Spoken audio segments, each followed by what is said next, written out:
बिस्मिल्लाहिर्रहमानिर्रहीम बिस्मिल्लाहिर्रहमानिर्रहीम। Hello viewers, कैसे हैं आप? मैं हूं अज़मत मुस्तफ़ा और आप देख रहे हैं मेरा यूट्यूब चैनल अज़मत लॉ व्लॉग। आज जिस टॉपिक के बारे में हम डिस्कस करने जा रहे हैं वो ये है कि शहरी जायदाद जो है वो उसको कैसे तकसीम किया जा सकता है। यानी कि विरासत के हवाले से अगर कोई शख्स फौत हो जाता है और वो अपने पीछे जो है वो कोई शहरी जायदाद छोड़ के जाता है, जिसमें घर हो सकता है या कोई दुकानें हो सकती हैं, यानी कि डोमेस्टिक प्रॉपर्टी हो सकती है या कमर्शियल हो सकती है, तो वो छोड़ के जाता है। तो उसमें अगर उनको तकसीम करवाना चाहें, जो वारसान जो होते हैं पीछे, जो लीगल एयर्स होते हैं, तो उसका क्या तरीक़ाकार है। इससे पहले मैं आपको बताता चलूँ जी कि विरासत जो है मुख्तलिफ़ विरासत जो है कानून में उनको तकसीम कराने का मुख्तलिफ़ तरीक़े हैं। जैसे कि कोई शहरी जायदाद है, जैसे मैं आपको बताया, उसको तकसीम कराने का तरीका मुख्तलिफ़ है, जबकि अगर कोई ज़रई जायदाद हो तो उसको तकसीम करवाने का तरीका मुख्तलिफ़ है। और इसके अलावा अगर कोई मुतवफ़्फ़ी के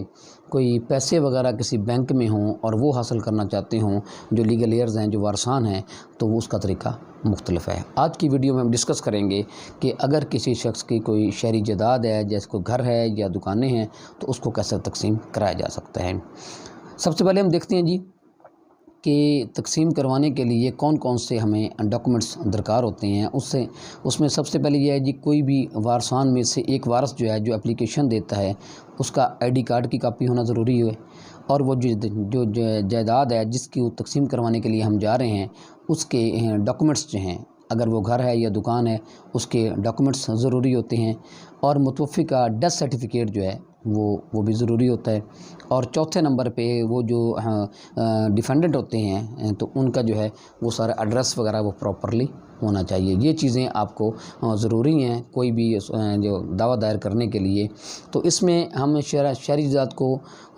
तकसीम करवाने के लिए, इसके लिए तकसीम का दावा होता है। ये दावा जो है वो सिविल कोर्ट में होता है, क्योंकि शहरी जायदाद जो है वो सिविल कोर्ट के इख्तियार समात में आती है कि उसको तकसीम करना, तो लिहाजा इसके लिए हम दावा करते हैं सिविल कोर्ट में।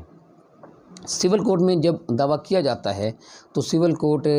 जो है दूसरी पार्टीज़ को, जो डिफेंडेंट होते हैं, उनको नोटिस करते हैं। नोटिस करने के बाद वो आते हैं, वो अपना जवाब दावा देते हैं। जवाब दावा में अगर वो इस बात को एडमिट कर लेते हैं, नॉर्मली जो कि कर लेते हैं कि जी हमें तकसीम करने पे, जायदाद को तकसीम करने पे कोई एतराज़ नहीं है, तो उस सिविल कोर्ट जो है वो इस के बाद जो है वो एक कमीशन मुकर्रर करता है उनके ये सारे स्टेटमेंट पे। जब उनका स्टेटमेंट आ जाता है तो वो एक कमीशन मुकर्रर करता है। कमीशन मुकर्रर करने से पहले वो एविडेंस लेता है। उनकी एविडेंस जब उनकी हो जाती है, वो कहते हैं जी कि हमें कोई एतराज़ नहीं है, तो उसके बाद जो है वो एक इब्तदाई डिग्री जो है वो पास कर देते हैं। इब्तदाई डिग्री में वो कमीशन मुकर्रर कर देते हैं।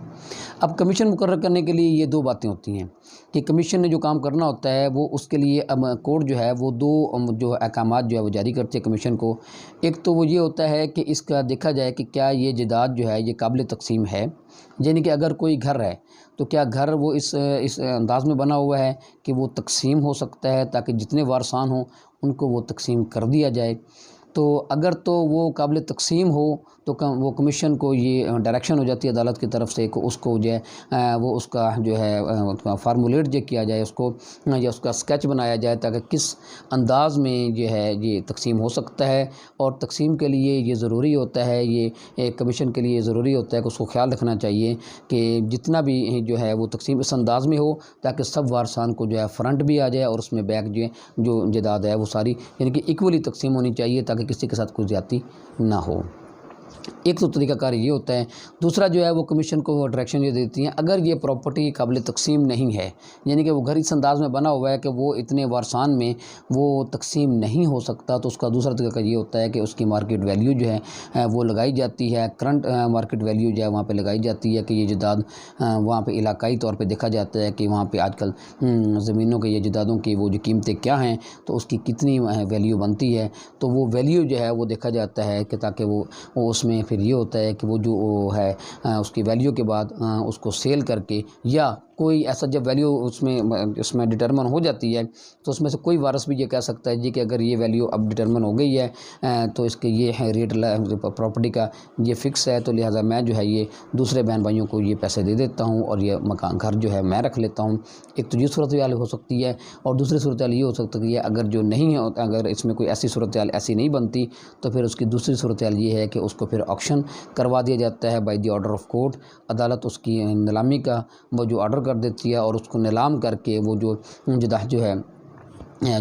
نیلام کر کے اس کے جو پیسے ہوتے ہیں وہ تمام وارثان میں تقسیم کر دیتے ہیں۔ تو یہ تھا جی شہری جائیداد کو تقسیم کرنے کا طریقہ کار، کہ جیسا میں نے بتایا کہ یہ سول کورٹ کو اختیار حاصل ہے، وہاں پہ وہ دعویٰ دائر کیا جاتا ہے اور اس دوران کوئی بھی ایسی کوئی پیچیدگی پیدا ہو جاتی ہے، کوئی ڈسپیوٹ عدالت سمجھتی ہے